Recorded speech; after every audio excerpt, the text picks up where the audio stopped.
Selamat Tahun Baru Imlek, Gongsi Facai, buat Bapak Ibu yang merayakan.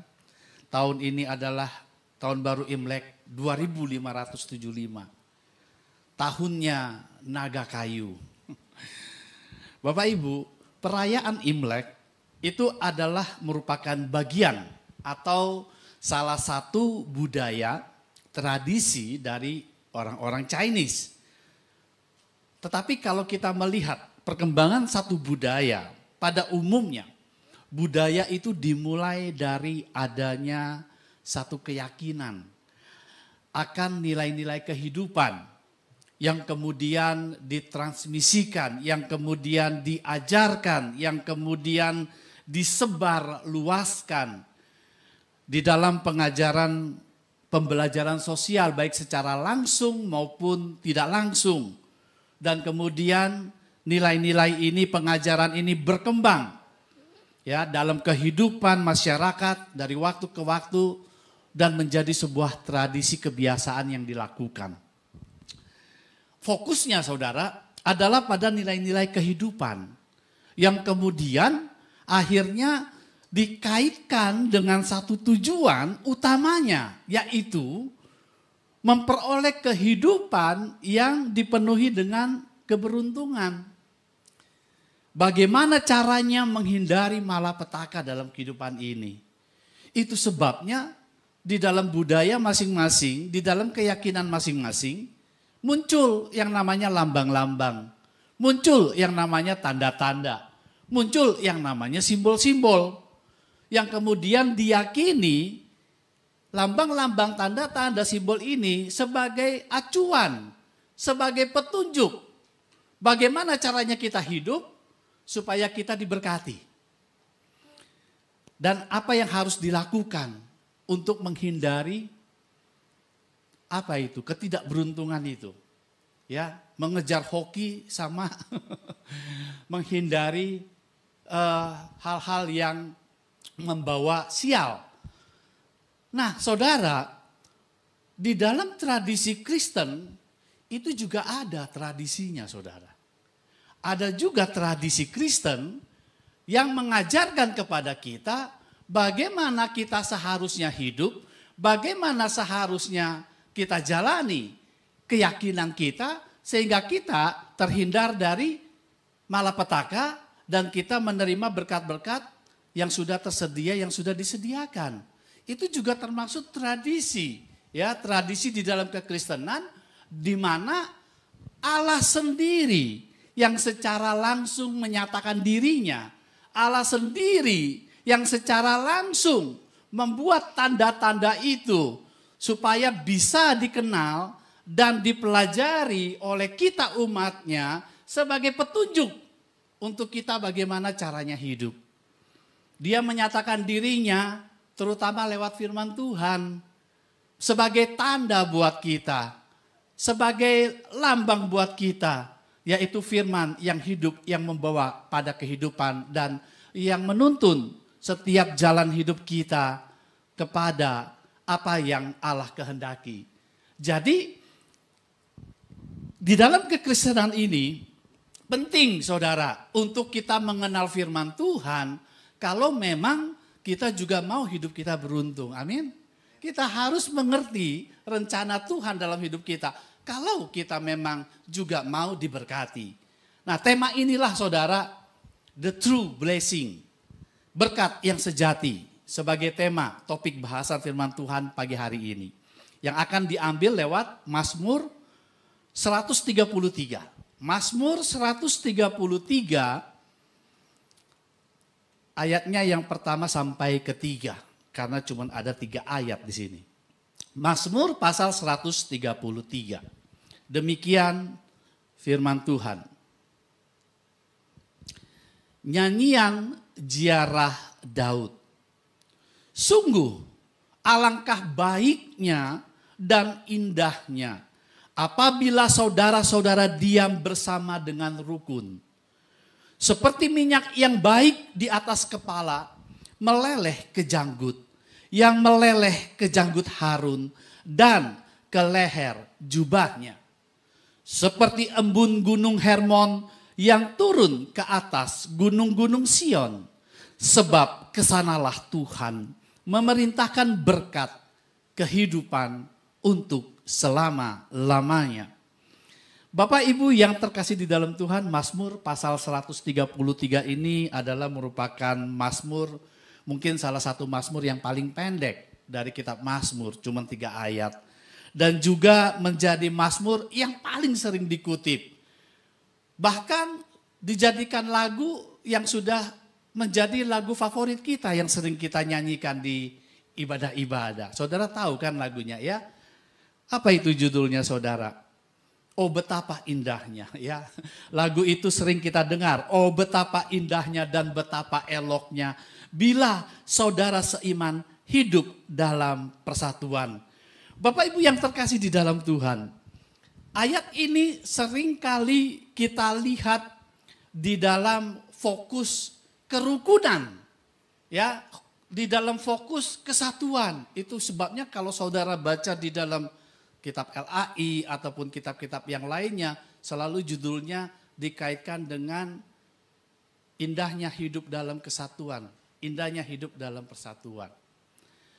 Tetapi sebenarnya saudara, hidup kerukunan atau persatuan itu bukan fokus utamanya dalam ayat ini. Sebenarnya bukan fokus yang utama. Ada fokus lain yang lebih penting yang harus ditambahkan. Sebab seringkali memang ayat ini selalu dipakai acuan kalau kita hidup rukun, kalau kita hidupnya bersatu, pasti kita diberkati. Kan begitu ya. Tetapi sebenarnya bukan itu fokusnya saudara. Memang kita setuju kalau kita hidup rukun, kalau kita hidupnya bersatu, tentu kita akan menjadi lebih kuat, betul enggak? Makanya ada peribahasa kan yang mengatakan bersatu kita teguh, bercerai kita runtuh.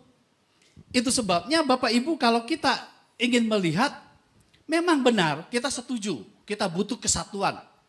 Kita butuh persatuan, kita butuh kesehatian, kita butuh satu pikir. Baik di dalam keluarga, baik di dalam perusahaan, baik di dalam gereja, di dalam komunitas, kita perlu bersatu. Tetapi pertanyaannya, bersatu untuk apa dulu? Begitu kan? Boleh bersatu, boleh sepakat, boleh rukun. Tapi kan ada orang-orang yang sepakat untuk berbuat jahat, betul kan? Ada yang sehati sepikiran untuk melakukan hal-hal yang tidak baik. Jadi itulah sebenarnya yang penting perlu kita ketahui tujuannya apa dulu. Jadi kalau saya menggunakan analogi saudara, seperti kita punya mobil saudara. Ya, saudara punya mobil, untuk memakai mobil ini saudara belajar nyetir. Saudara belajar nyetir, supaya saudara bisa punya SIM. Jadi saudara bisa nyetir mobil kemana saja saudara tahu. Setelah saudara dapat SIM-nya, tapi saudara bingung mau kemana. Akhirnya nggak tahu tujuannya. Nah, hidup rukun itu ibarat SIM-nya saudara. Tapi tujuannya saudara harus tahu. Untuk apa kita sepakat, untuk apa sebenarnya kita rukun. Itu sebabnya kalau kita melihat saudara, kita perlu melihat di sini ada beberapa kata-kata kunci yang penting untuk kita perhatikan dari ayat ini. Yang pertama di situ dikatakan ayat pertama, nyanyian ziarah Daud. Ini adalah judul Mazmur. Judul Mazmur itu biasanya dicatat untuk membantu kita memahami latar belakang daripada Mazmur itu. Makanya suka dikasih judul ketika Daud lari dari Absalom. Berarti kita tahu Mazmur itu sedang bicara waktu Daud lari dari Absalom. Tetapi judulnya di sini ini adalah lagu ziarah, nyanyian ziarah. Artinya Mazmur ini ditulis untuk orang-orang pada zaman dulu, pada zaman Daud itu untuk berziarah ke Yerusalem. Makanya istilah yang digunakan dalam bahasa aslinya itu lagu mendaki. Lagu mendaki. Kita juga punya lagu mendaki kan? Naik ke puncak gunung kan begitu ya. Waktu kita daki pakai lagu itu kan semangat. Demikian juga mereka punya lagu untuk saat mereka berziarah ke Yerusalem dan dikatakan lagu untuk mendaki karena Yerusalem, bait Allah itu letaknya di tempat di atas bukit yang tinggi sehingga mereka harus ke atas. Saya pernah saudara waktu kecil seringkali tinggal di Sukabumi, punya saudara di sana. Saya sering dengar dan sering bingung ketika saudara saya ditanya, mau kemana? Bahasa Sunda sih ya. Mau kemana begitu. Dia jawabnya mau ke atas. Saya bingung mau ke atas, atas mana begitu. Tapi buat mereka sudah tahu ke atas itu ke arah mana karena letaknya memang naik begitu. Ya, jadi yang pertama saudara, Mazmur ini lagi ditulis untuk orang-orang yang memang sedang berziarah dan pada umumnya dinyanyikan pada saat-saat mereka berziarah. Yang dimana mereka itu datang dari seluruh penjuru daerah. Dari berbagai bangsa, saudara tahu sejarahnya juga kan ya. Jadi apalagi kemudian setelah zaman-zaman Daud di dalam perjanjian baru saudara. Itu kan mereka ketika kembali dari Babel. Bangsa Yahudi yang dihukum Allah karena menyembah berhala, itu kan sudah terpencar jauh kemana-mana. Ya, sudah punya bahasa yang berbeda-beda, tempat tinggal yang berbeda-beda, bahkan yang kembali ke Israel lebih sedikit daripada yang tidak kembali. Nah, pada saat itulah setiap tahun ada 3 kali mereka berziarah datang ke Yerusalem, terutama pada hari Paskah, hari Pentakosta, dan hari Raya Pondok Daun. 3 hal ini mereka akan berkumpul semua dari berbagai daerah, dari berbagai bahasa dan bangsa yang percaya kepada agama Yahudi. Mereka akan berziarah ke Yerusalem. Ya, jadi disitulah merupakan satu kesempatan yang unik.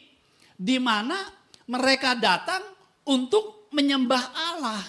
Di mana mereka datang ke Yerusalem, ke Gunung Sion, ke bait Allah untuk menyembah Allah, memuji Allah, beribadah. Dan inilah yang menjadi fokus utama daripada Mazmur ini. Istilah yang pertama dikatakan di situ, sungguh, ya, kata sungguh.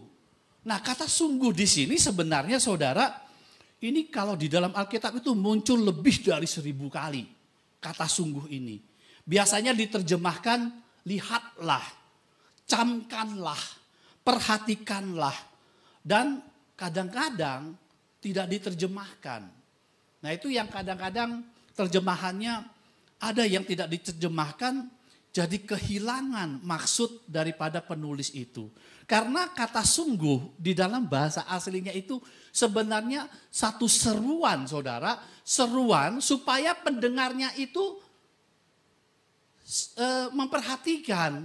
Seruan supaya pendengarnya itu jangan cuek, memperhatikan sungguh-sungguh. Jadi seruan yang membutuhkan perhatian khusus, ada penegasan yang penting, ada sesuatu yang harus diperhatikan. Makanya muncul kata itu. Sungguh kalau dalam bahasa Inggrisnya behold begitu ya. Tiba-tiba malaikat muncul. Lihatlah begitu. Jadi Mazmur ini dimulai dengan kata seruan, perhatikan baik-baik. Jadi kalau bahasa Jakartanya, lu denger nih ya, begitu saudara. Ya kalau dalam bahasa Betawinya gitu. Ya denger nih ya. Jadi ada satu panggilan untuk kita benar-benar memperhatikan apa yang pemazmur ini tuliskan. Dan di situ kalau ayat pertama saudara, di situ kemudian dituliskan ayat yang pertama, sungguh alangkah baiknya dan indahnya apabila saudara-saudara diam bersama dengan rukun. Diam bersama dengan rukun. Nah sebenarnya kata rukun ini saudara, kalau saudara lihat di dalam terjemahan bahasa Inggris ya, itu bukan rukun begitu ya, bukan harmoni. Tetapi sederhana saudara, apabila kamu diam bersama-sama, itu saja. Diam bersama-sama atau tinggal bersama-sama. Sederhana seperti itu. Kadang-kadang ditambahkan in unity karena ada penekanan kata bersama-sama itu. Ya, itu pokoknya soal bahasanya lah. Ya, makanya kalau saudara lihat bahasa Inggris, in unity. Begitu, bukan in harmony, berbeda ya. Tapi kenapa saudara, kebanyakan daripada penafsir ayat ini menekankan kerukunannya. Ya, karena kemungkinan seperti ini, karena di dalam perjanjian lama ada satu kisah yang memang cukup terkenal, yaitu ketika Abraham bertengkar dengan keponakannya sendiri, yaitu Lot. Ketika Allah memberkati mereka dengan ternak yang banyak, dengan sapi lembu yang banyak, akhirnya tempat di mana dia tinggal itu tidak cukup lagi untuk menampung ternak-ternak mereka, sehingga penjaga-penjaga ternak mereka itu saling berkelahi. Ya, saling berkelahi, dan akhirnya Abraham bilang, coba lihat, ini tempat terbuka semua. Kalau begitu bagaimana kamu pilih? Kalau kamu pilih ke kiri, saya ke kanan. Kalau kamu pilih ke kanan, saya ke kiri. Sebab daripada kita ribut soal nggak cukup lagi tanah, dan akhirnya mereka bertengkar, mereka berpisah. Ya, itu sebabnya banyak yang mengaitkan istilah itu ke dalam hal ini. Alangkah baiknya kalau kita rukun. Tetapi sebenarnya saudara, sekali lagi saudara, memang benar kerukunan itu penting ya, kesatuan itu penting, tetapi yang lebih penting lagi adalah memahami apa sebenarnya tujuannya untuk kita bersatu ya, untuk tujuannya kita rukun. Jadi kalau kita lihat di sini Bapak Ibu, sebenarnya kata diam di situ itu bisa artinya alangkah indahnya, alangkah baiknya dan juga indah apabila saudara-saudara tinggal bersama. Ya, karena zaman dulu kan orang-orang tinggalnya bersama, begitu menjadi satu suku yang kuat. Ya. Tetapi di sini saudara, kata diam itu juga bisa artinya tetap. Artinya kontinu, artinya terus-menerus. Ya, terus-menerus. Misalnya contohnya seperti Yesus ketika mengajarkan tentang buah yang tetap. Yesus mengatakan begini, bukan kamu yang memilih aku, tetapi akulah yang memilih kamu, dan aku telah menetapkan kamu supaya kamu pergi dan menghasilkan buah, dan buahmu itu tetap. Artinya berbuah terus begitu loh. Berbuah terus ya, artinya tetap begitu, kontinu. Ya, itu sama juga saudara. Ya, supaya apa yang kamu minta kepada Bapa dalam namaku diberikan kepadamu. Jadi kata menetap di sini diam bersama itu bisa artinya continue. Ya, karena ingat saudara, ayat ini kan dibuat untuk berziarah. Betul enggak? Untuk ziarah, jangan lupa itu. Ya, untuk ziarah. Dan kemudian ada satu kata lagi yang terakhir di situ yang menjadi kuncinya adalah jika saudara-saudara diam dengan rukun, itu sebenarnya jikalau saudara, kalau saya mau terjemahkan sederhananya, kalau saudara-saudara tetap mengerjakan bersama-sama. Mengerjakan apa saudara? Ziarah. Maksudnya begitu. Karena ini untuk ziarah. Ya, jadi alangkah indahnya, alangkah baiknya, alangkah indahnya jika kalian itu tetap melakukan ibadah bersama-sama, bersatu bersama-sama, melakukan terus pekerjaan ini untuk berziarah, bertemu dengan Allah, beribadah kepada Allah, dan bersyukur kepada Allah. Kemana saudara? Ke bait Allah. Jadi sebenarnya ayat ini mengajarkan mari sebagai komunitas Tuhan, sebagai umat Tuhan, kita harus benar-benar punya sehati dan sepikiran untuk selalu tetap mencari Allah, untuk selalu tetap sehati sepikiran beribadah kepada Allah. Dan itu yang menjadi fokus utamanya. Ya. Nah, itulah sebabnya kalau seandainya jikalau misalkan andai kata saudara kemudian melakukan itu, ya, kata kesatuan ini, bersatu bersehati, bersama-sama mencari Tuhan, datang kepada Tuhan, beribadah kepada Tuhan, datang memuji memuliakan Tuhan, sepakat ya untuk memuliakan Tuhan. Pemazmur mengatakan, maka itu akan seperti kalau kalian sehati, kalau kalian bersatu untuk mencari Tuhan, baik dalam keluarga maupun dalam komunitas kita, dalam gereja, kalau sama-sama sehati mencari Tuhan, menyembah Allah, maka seperti minyak yang baik. Akan terjadi penyertaan Tuhan. Akan terjadi kehadiran Allah. Jadi di sini seperti minyak yang baik itu turun kepala ke janggut dan mengambil contoh ke janggutnya Harun sampai ke leher jubahnya. Kita tahu bahwa imam itu adalah orang yang memang dikhususkan oleh Allah untuk melayani dia. Menjadi berkat bagi banyak orang. Itu sebabnya imam harus diurapi dulu. Jadi pengurapan minyak ini bukan hanya sekedar untuk memisahkan orang ini secara khusus sebagai imamnya Allah, tetapi juga menggambarkan bahwa Allah akan menyertai imam ini. Sebab segala sesuatunya harus dilakukan lewat imam ini. Ya, jadi di sini menggambarkan apabila saudara bersatu sehati, rukun, mencari Tuhan, datang menyembah Dia, maka itu akan seperti minyak yang baik yang turun ke kepala Harun itu. Minyak ini melambangkan penyertaan Tuhan yang hadir dalam pelayanan imam. Ya, itu yang pertama, saudara. Tetapi ada juga yang kedua di sini dikatakan seperti embun gunung Hermon.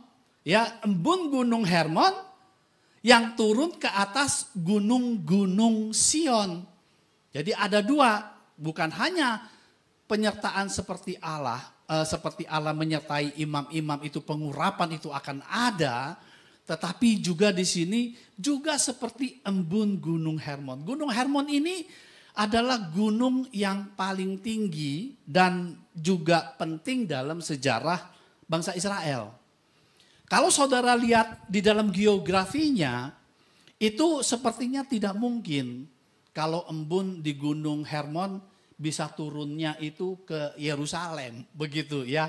Itu sebabnya karena ini Mazmur, ini bicara tentang sebenarnya adanya berkat-berkat kehidupan yang akan turun dari tempat yang tinggi.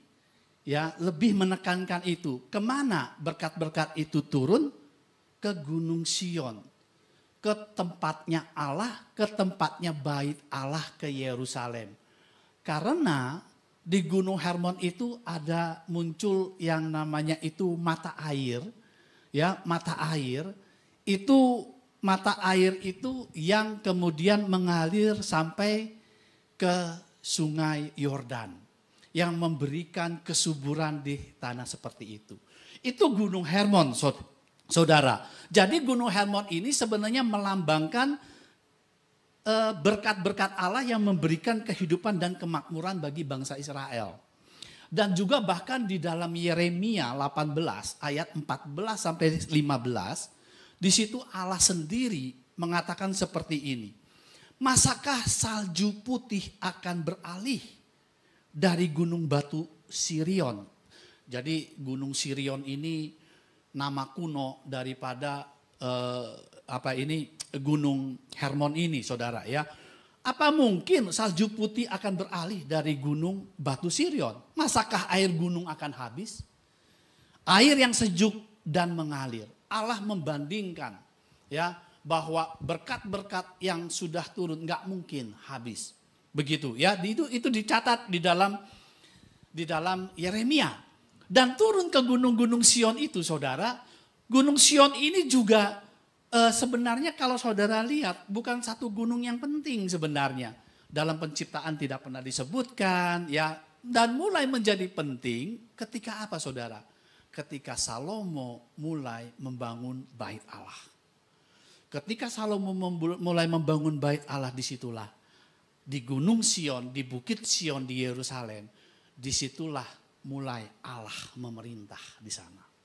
aktivitas Allah mulai ada di sana. Semua orang Yahudi, semua umat Allah fokus kepada Gunung Sion ini. Sebab dari sinilah Allah akan memerintah, bahkan di dalam nubuatan di Gunung Sion inilah Yesus sendiri yang akan datang dan berkuasa. Amin saudara. Jadi ini menjadi hal yang penting sebagai sumber dari segala kehidupan. Jadi saudara, ini adalah ayat-ayat yang tadi kita baca. Bahkan di dalam Yesaya 8 ayat 18, Yahweh sendiri berkata, di situ dikatakan bahwa Yahweh lah yang diam di Gunung Sion. Amos 8 ayat 18 berkata begini, di Sionlah Allah memulai karya keselamatan dan penghakimannya. Jadi ini menjadi penting karena Allah sudah menetapkan Yerusalem. Allah sudah menetapkan Gunung Sion di bait Allah itu sebagai tempat di mana Dia memerintah. Makanya sampai sekarang ribut terus saudara. Ya, antara Yerusalem bait Allah itu nggak akan selesai. Sampai Tuhan Yesus datang.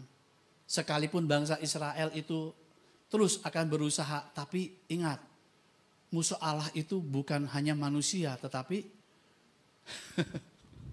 saudara kan sudah baca di dalam kitab Efesus, kitab-kitab Paulus. Ya, musuh kita adalah roh-roh yang di udara, yang melawan pekerjaan-pekerjaan Allah. Itu nggak akan berhenti saudara. Ya, nah jadi di sini saudara, bahkan Allah sendiri di dalam Mazmur 78 ayat 68 mengatakan, Dia sudah memilih Yehuda, Dia sudah memilih Gunung Sion yang dikasihinya. Jadi Gunung Sion ini menjadi penting, ya, menjadi sangat penting sampai sekarang sebagai lambang. Ya, jadi beda kalau tradisi Chinese lambang naga kayu, kalau kita lambangnya Sion. Di Sion ini saudara, ya, lambang Gunung Sion inilah di mana Allah sudah memilih. Jadi Bapak Ibu, sebagai kesimpulannya begini saudara, ada beberapa hal yang penting di dalam kita memahami ayat ini. Yang pertama, memang betul bahwa kita harus sehati, kita harus rukun. Ya, kita harus sepikiran, sekata. Tetapi kita juga harus tahu untuk tujuannya apa, yaitu untuk datang kepada Tuhan. Di dalam keluarga, kita harus sepikiran, kita harus rukun, kita harus bersatu sepakat untuk selalu datang kepada Tuhan. Untuk selalu memuji Dia, menyembah Dia. Ya, beribadah kepada Dia. Dan itu yang harus menjadi tujuan utama. Itu dulu kalau di dalam Mazmur ini untuk ziarah saudara. Untuk datang ke Yerusalem.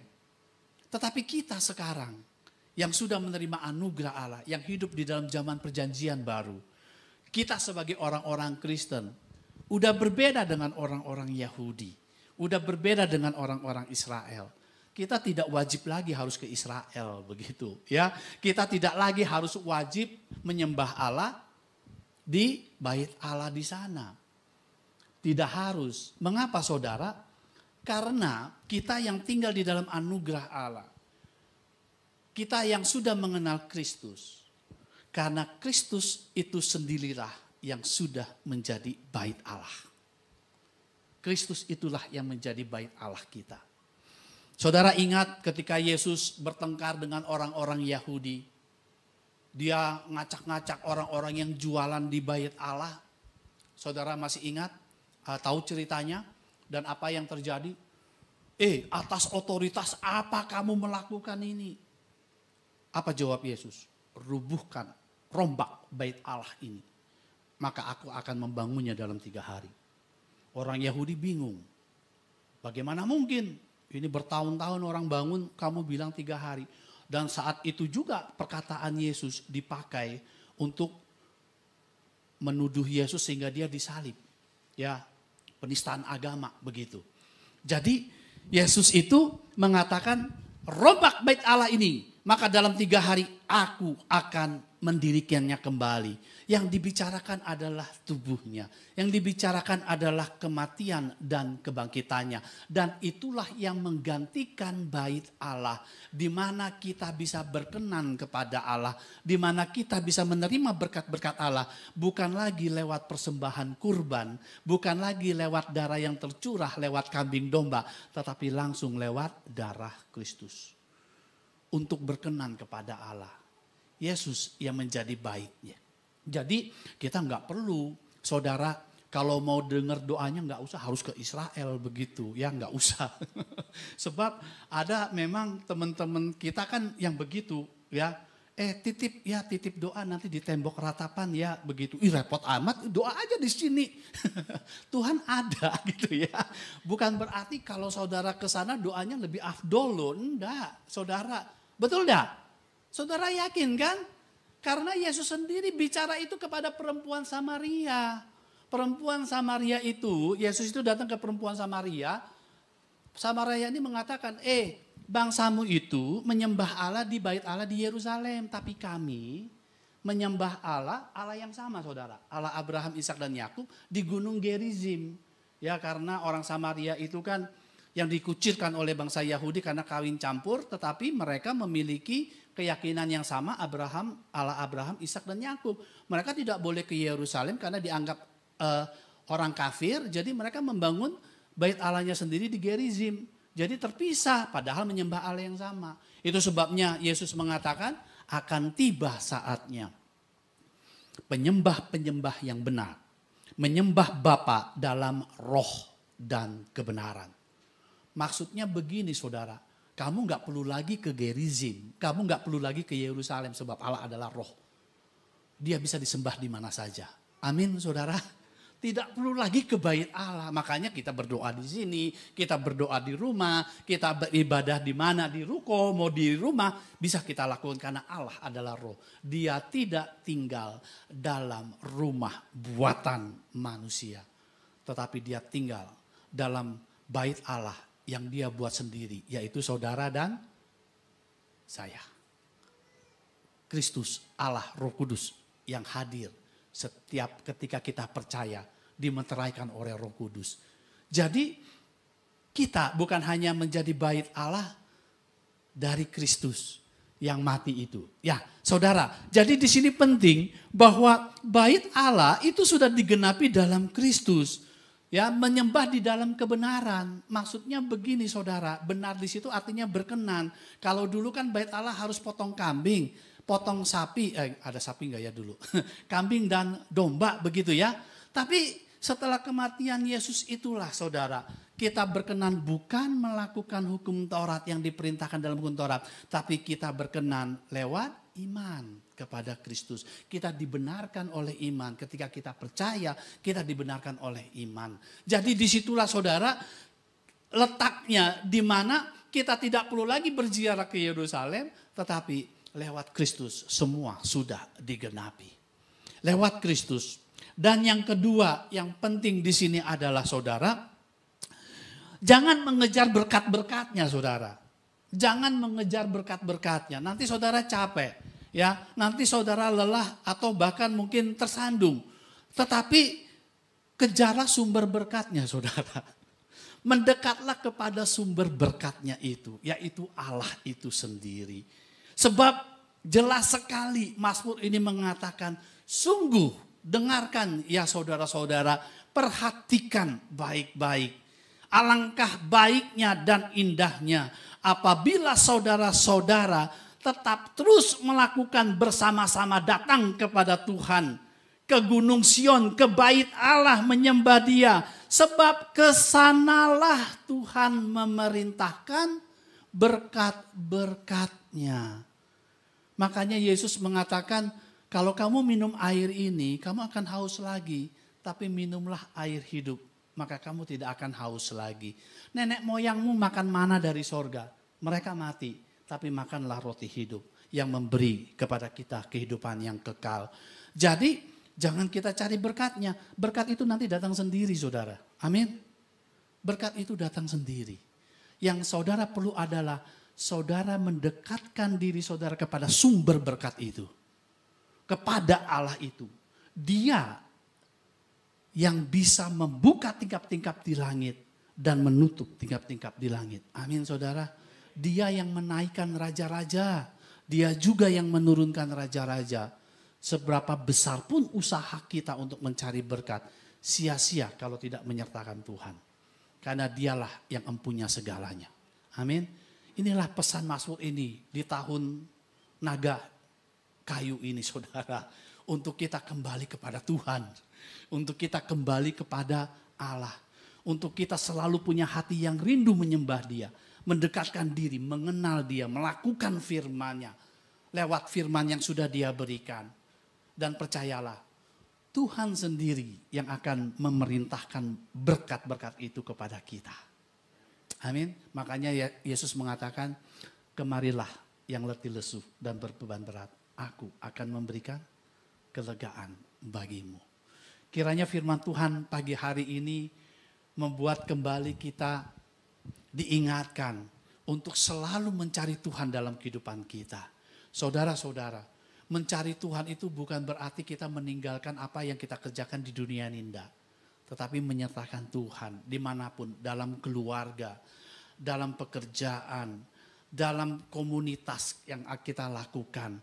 Kita mengikuti apa yang menjadi perintah-perintah Tuhan. Memuliakan Tuhan di dalam setiap perbuatan kita. Sebagai seorang suami yang mengasihi istri.